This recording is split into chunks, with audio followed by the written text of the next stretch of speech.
Salam dan bahagia Bapak Ibu Guru hebat. Perkenalkan saya Marlius Telombanua, calon guru penggerak Angkatan 9 dari SMP Negeri 1 Tuhembirua, Kabupaten Nias Utara, Provinsi Sumatera Utara.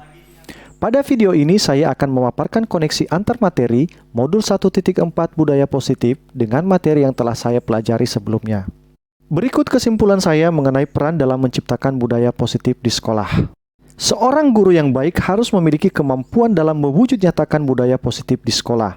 Budaya positif dapat dijalankan dengan menerapkan konsep-konsep inti, yaitu disiplin positif, motivasi perilaku manusia berkaitan dengan hukuman dan penghargaan, posisi kontrol seorang guru, memahami dengan benar langkah-langkah dalam membuat keyakinan kelas, serta menerapkan segitiga restitusi dalam penyelesaian masalah. Yang pertama, disiplin positif. Disiplin positif yakni disiplin yang mengajarkan anak bertanggung jawab dan menumbuhkan kesadaran diri berdasarkan nilai-nilai kebajikan.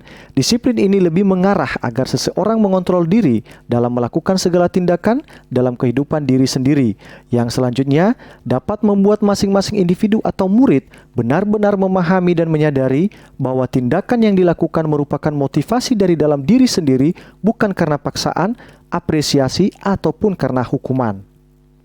Yang kedua, guru harus memahami motivasi perilaku manusia.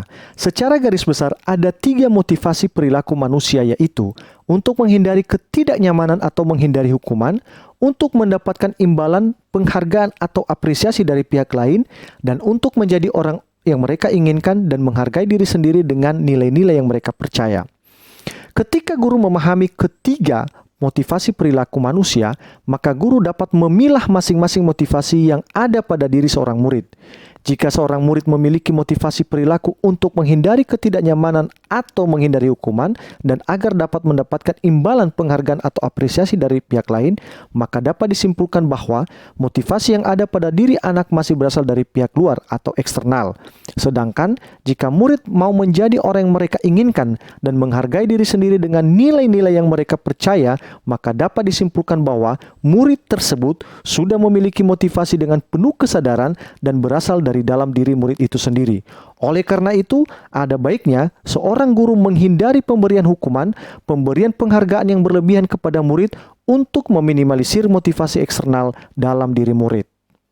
Yang ketiga, posisi kontrol sebagai seorang guru. Menurut Diane Gossen, posisi kontrol ini merupakan program disiplin positif yang berpihak pada murid. Dalam posisi ini ada terdapat 5 posisi kontrol yang sering diterapkan oleh guru di sekolah, yaitu sebagai penghukum, pembuat rasa bersalah, teman, pemantau, dan berposisi sebagai manajer. Di antara kelima posisi kontrol tersebut, posisi yang paling baik merupakan posisi sebagai manajer, di mana pada posisi ini guru berbuat sesuatu bersama dengan murid, mempersilahkan murid mempertanggungjawabkan perilakunya, mendukung murid agar dapat menemukan solusi atas permasalahannya sendiri. Posisi manajer mengacu pada restitusi yang dapat menjadikan murid sebagai manajer bagi dirinya sendiri, sehingga tercipta identitas positif pada diri murid dengan penuh kesadaran tanpa paksaan dari pihak manapun. Yang keempat, pembuatan keyakinan kelas atau sekolah. Keyakinan ini merupakan keyakinan yang dimiliki oleh seorang terhadap kemampuan dan kualitas dirinya sendiri dalam menghadapi berbagai situasi dalam kehidupan. Keyakinan kelas ini sangat penting karena dapat mempengaruhi keberhasilan murid dalam mencapai tujuannya. Di sini, guru berperan dalam mewujudkan terbentuknya keyakinan kelas atau sekolah dengan adanya kesepakatan bersama antara guru dan murid.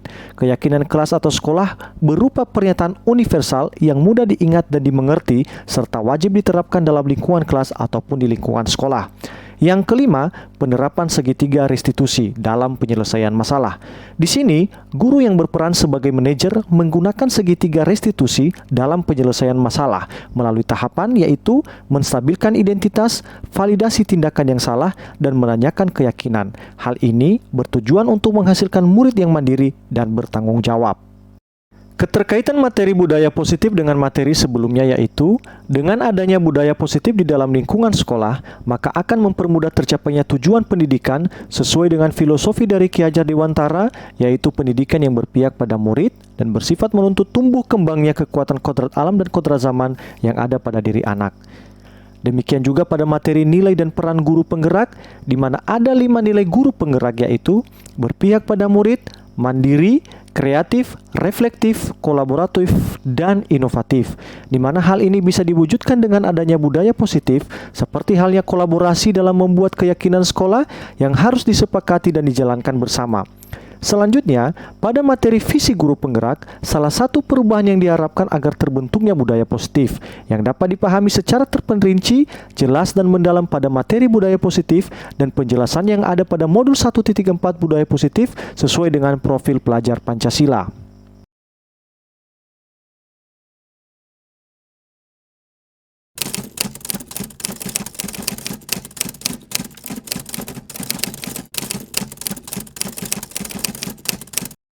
Saya sudah memahami konsep-konsep inti dalam modul budaya positif berkaitan dengan disiplin positif, teori kontrol, teori motivasi, hukuman dan penghargaan, posisi kontrol guru, kebutuhan dasar manusia, keyakinan kelas, dan segitiga restitusi. Konsep inti tersebut seyogianya diresapi dalam diri sendiri, diwujudkan dalam tindakan aksi nyata, dan ditularkan kepada rekan-rekan guru di sekolah. Hal yang menarik bagi saya dan di luar dugaan adalah saat saya mempelajari motivasi perilaku manusia, yang mana pada awalnya saya berpikir penghargaan sangat dibutuhkan oleh setiap individu. Namun setelah saya mendalami dalam modul ini, saya menyadari bahwa penghargaan dapat berdampak kurang baik bagi murid, seperti merusak hubungan, mengurangi ketepatan tujuan pembelajaran, menurunkan kualitas dan nilai tujuan, mematikan kreativitas, dan bersifat menghukum.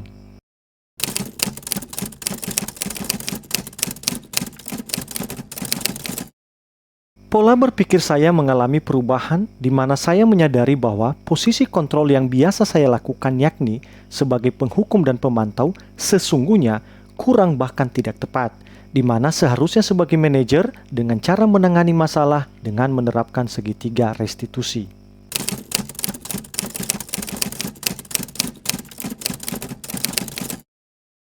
Saya menangani siswa yang sering terlambat ke sekolah. Saya selanjutnya menggunakan langkah-langkah restitusi, yaitu menstabilkan identitas, validasi tindakan yang salah, dan menanyakan keyakinan.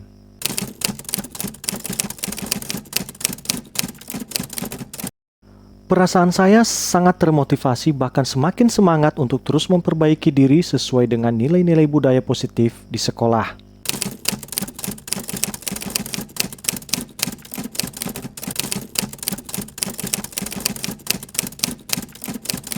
Hal yang sudah baik menurut saya adalah sudah mulai munculnya motivasi internal pada murid untuk melaksanakan budaya positif sesuai dengan nilai-nilai kebajikan yang diyakini.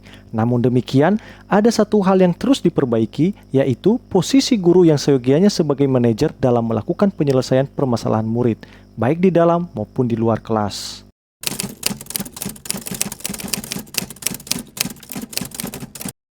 Sebelum mempelajari modul ini, posisi kontrol saya lebih condong pada posisi sebagai penghukum dan pembuat rasa bersalah.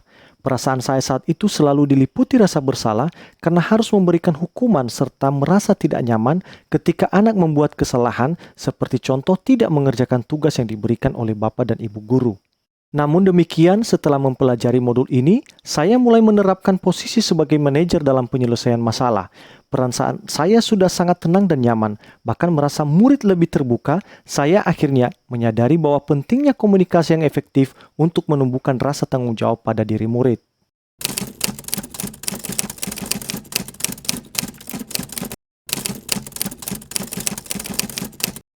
Tentunya pernah. Namun saya hanya menggunakan satu tahapan saja, yaitu menstabilkan identitas dengan memberikan pernyataan penguatan seperti itu wajar terjadi sebagai manusia pasti melakukan kesalahan, atau namanya manusia masih jauh dari kesempurnaan.